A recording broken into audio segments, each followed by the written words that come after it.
In the previous lesson, we covered distinct real root solutions for linear differential equation systems, and now we will cover complex root eigenvalues for linear system solutions. So as a brief recap on the previous lecture, we had two distinct real eigenvalues, and our solution sets were going to give us xt would be c1 e to the lambda t v1 plus c2 e to the lambda 2 t v2, and where v1 and v2 were eigenvectors. Now, in the complex world, what we're going to do is things get a little bit more complicated, and expect a lot of questions from this unit because the complex part is a little a part of where students struggle often.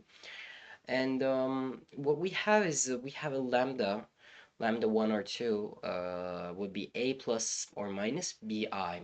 Okay, it is important to note that a is the real part of the eigenvalue and b is an imaginary part of the eigenvalue.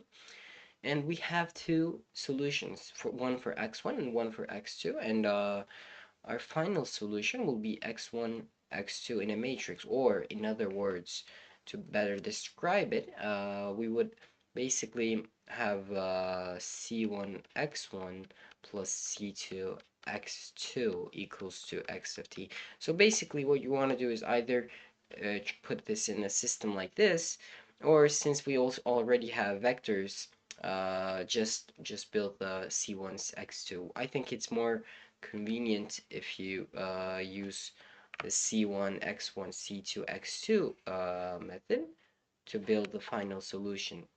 So our x1 will be c1 e to the at, where a is the real part, and v1 and v2. See how we have two different eigenvectors? These are not two different eigenvectors. So what we will have, guys, is that we're gonna have eigenvectors. Okay, so we're gonna have, let's say, 1 2 or 1 1 or 1 2. Okay, plus I times, I don't know, 0 3. Let's just say 0 1. Okay, so let's say this is our eigenvector.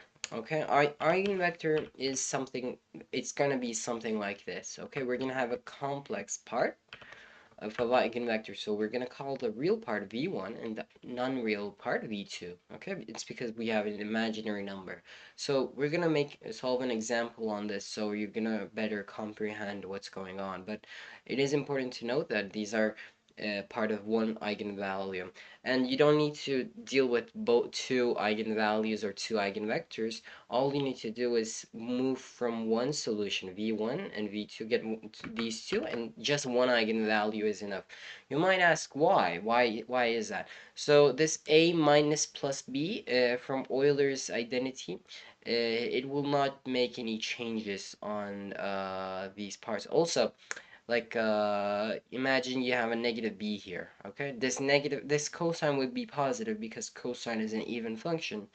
Well, we have a negative sign here. We're gonna have a negative because the negative inside the sign will spit it out. However, this negative doesn't matter because we have a constant multiplied with this guy's anyways, so it doesn't really play any role. So plus or minus doesn't really matter with the eigenvalue.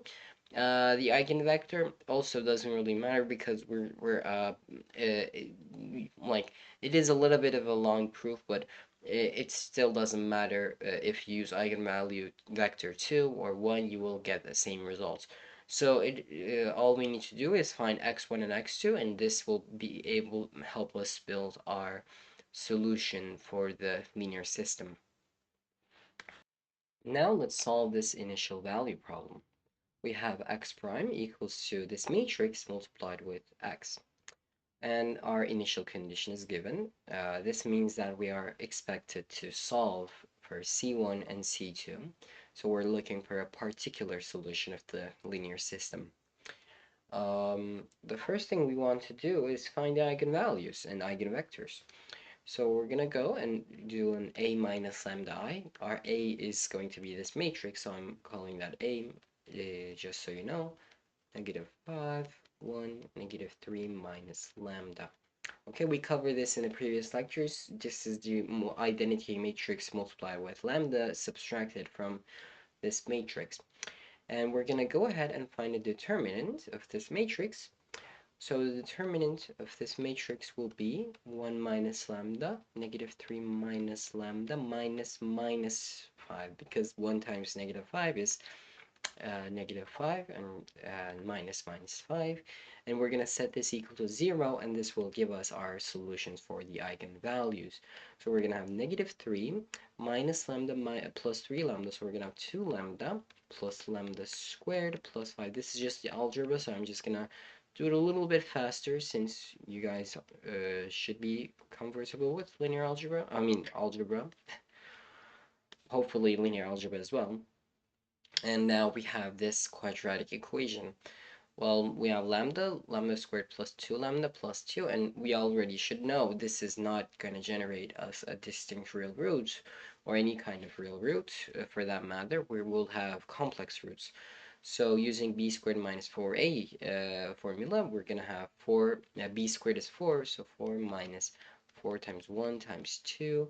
So we're going to have negative 4 as delta, so we're going to have negative b, so negative 2 plus or minus 2i divided by 2. And our lambda values will be negative 1 plus or minus I. Okay? I actually want to write this as 1i so that you can better understand what's going on. So this is 1 times I. Okay?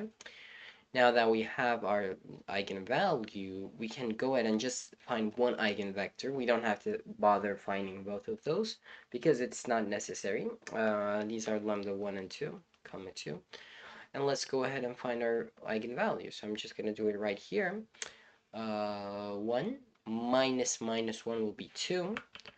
Okay, I'm going to use the plus. Okay, I'm going to consider negative 1 plus I equals to lambda. So negative 1 will be added to that. So we're going to have 2 minus I, negative 5, 1, negative 3 minus, so it's going to be negative 2 minus I.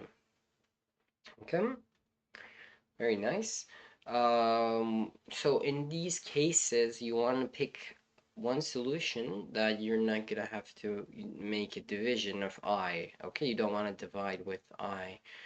In this case, it seems like we don't even have to do that because this is already giving us a nice solution. So we're gonna have, I'm gonna use a second equation, x1 minus 2 plus I x2 equals to 0, x1 equals to 2 plus I x2. Therefore, this means our x1 is the free variable and x2 is the dependent variable, the basic variable. So we're going to have 1 and 2. Don't add the plus I here, guys, because we're going to have x1 times this plus I times, now you're going to put that into the form. So we had I for the bottom part, so we're gonna have plus 0, 1. So the important thing you should know is this is going to be your v1 and this is going to be your v2 because this is a complex part of the eigenvector and this is the real part of the eigenvector. So now that we know this v1 and v2 and we know our lambda coefficients, our real and unreal coefficients for lambda, we can go ahead and build our solution sets and then finally find our initial values. So our constant coefficients will be also found pretty easily. So I know what v1 and v2 is, and I know what my lambda coefficients are. So I'm going to go ahead and build x1. x1 will be I'm just gonna write the c constants later. It's totally okay. E to the at, a is the real part of lambda, so the real part of lambda is negative 1, so negative t multiplied with v1. V1 was 1, 2, the vector 1, 2. Cosine of bt, cosine of bt, so the real part of eigenvector. I'm going to consider this as a plus because it doesn't really matter as I showed before. So let's call that 1. So we're going to have cosine, b would be 1 in this case, so we would have cosine of t minus v2, and v2 is 0, 1. Okay, sine t. I know it's not nice to memorize things, but in some cases like this, these equations are super useful. So I would quite advise you to memorize them because they're gonna help you a lot if you know what you're doing. At least practice.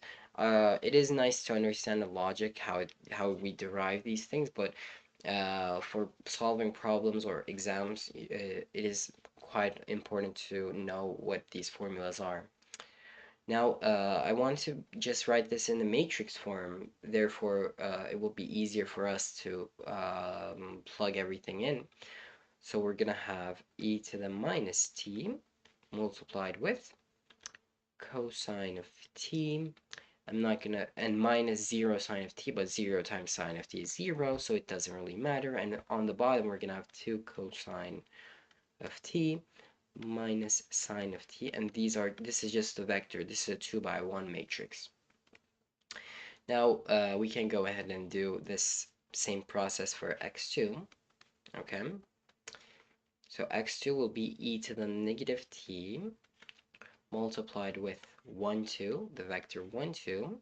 We have sine of t here, sine of t, plus, now we have a plus, and 0, 1 cosine of t.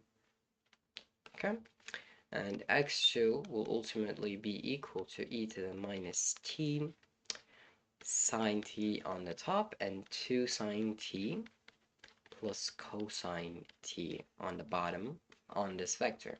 So if we want to go ahead and add our solutions together, we can really easily do that. I'm gonna write this as c1 x1 plus c2 x2 equals to x of t.